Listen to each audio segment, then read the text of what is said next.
The next set of people that we are bringing onto the stage are very, very special people to us. They are basically from, you know, other tribes, and in quotation mark, that through the journey of relationships or partnership became an immense part of the Igbo culture. And so today we are honored to have Mrs. Catherine Wenya. Please, a round of applause as she comes to the stage.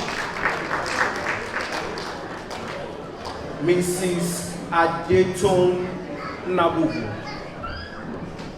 A round of applause, please. And finally, Mava Odo Emelam.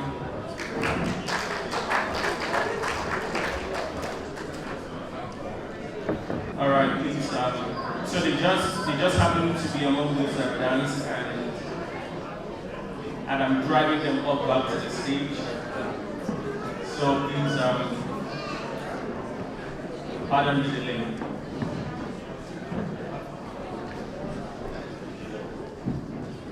Thank you.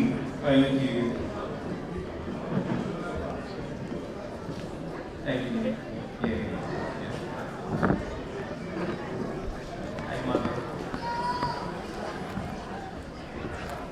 All right. Okay. Thank you for your patience.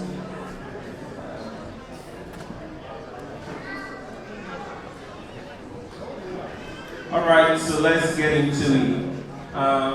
First question, and you can do a bit of introduction, just briefly. How did you find love in Igbo land? How did you meet your partner?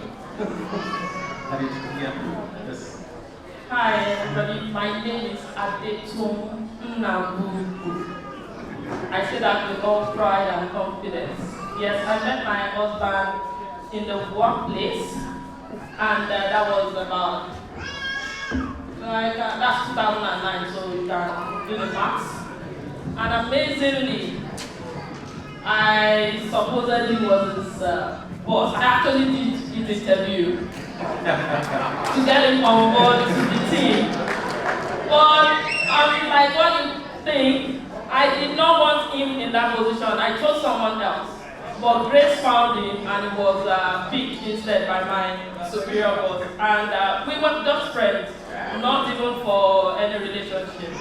And thereafter, I went for my youth service. He was there for youth service. I went afterwards, came back from youth service, and that just began. And things evolved, and here we are. All right, here you are. 10 years married. Thank you. Awesome. Awesome. Catherine, how did it happen for you? Yes, I met my husband through a friend. Nice. Nice. Awesome. Mother, to you? In Dubai, Eglemono, Ahabo, Mara, Emmanuel Chibuke, Ordinellan.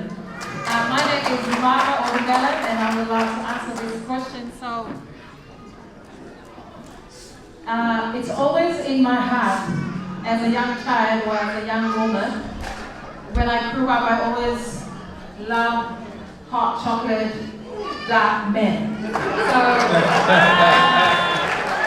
it's with my silent prayers for God to grant me my heart desire. So, grace found us, destiny found us, and here we are. 12 years of marriage, and we cannot ask for more. Thank you. Starting from you again, do you have a favorite Igbo dish? Do you have a favorite Igbo dish, like cuisine or, you know, like food? Yes, I do. Thank you.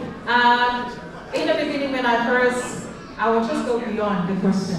Thank you. So, when I first met my husband, so our first time as a boyfriend and girlfriend, he didn't take me to any restaurant or any expensive flash restaurants around. So he actually cooked for me. So don't be jealous, somebody, but my husband was cooked for me. And the first dish I have ever tasted, it was a melon soup. So it's been my favorite. Thank you, sir.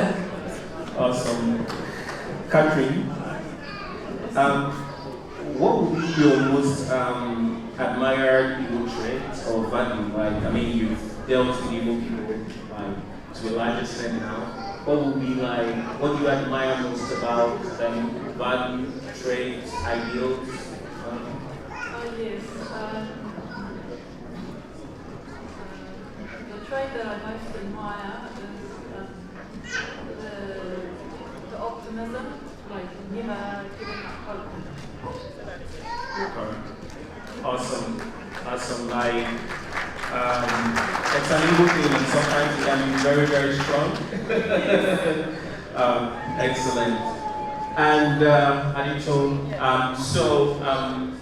you know, a lot of people don't know about like Africa. In Africa, we have like various tribes, and even in Nigeria, we still have lots of tribes. So she's Nigerian, but she's not Igbo. She was not Igbo. She's now Igbo, right? Okay.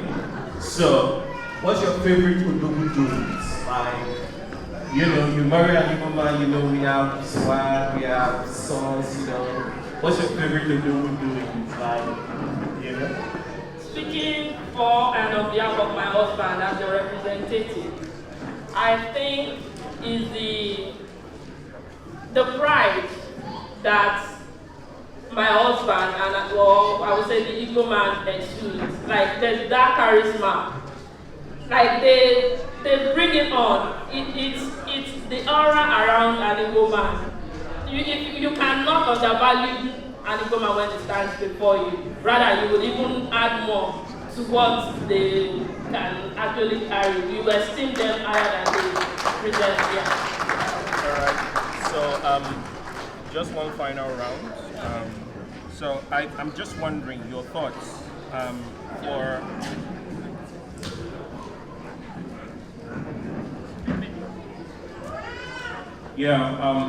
just the final round.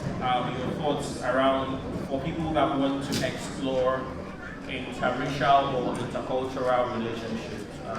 If you have one singular thought, what would that be to make it easy for them to navigate that process?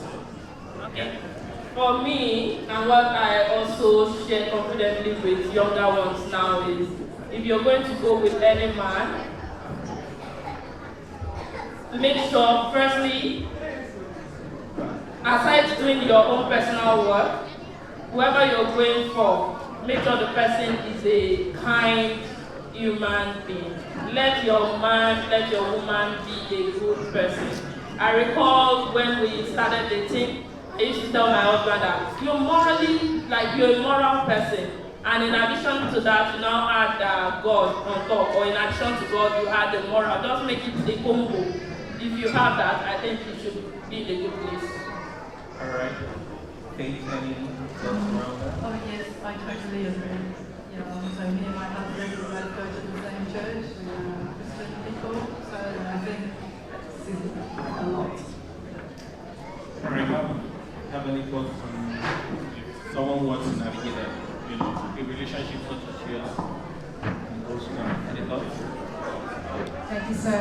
I think for me personally, my powerfully advice is don't expect too much from your other half or the person you want to marry. Just be humble, be who you are, and allow God to guide you along the way.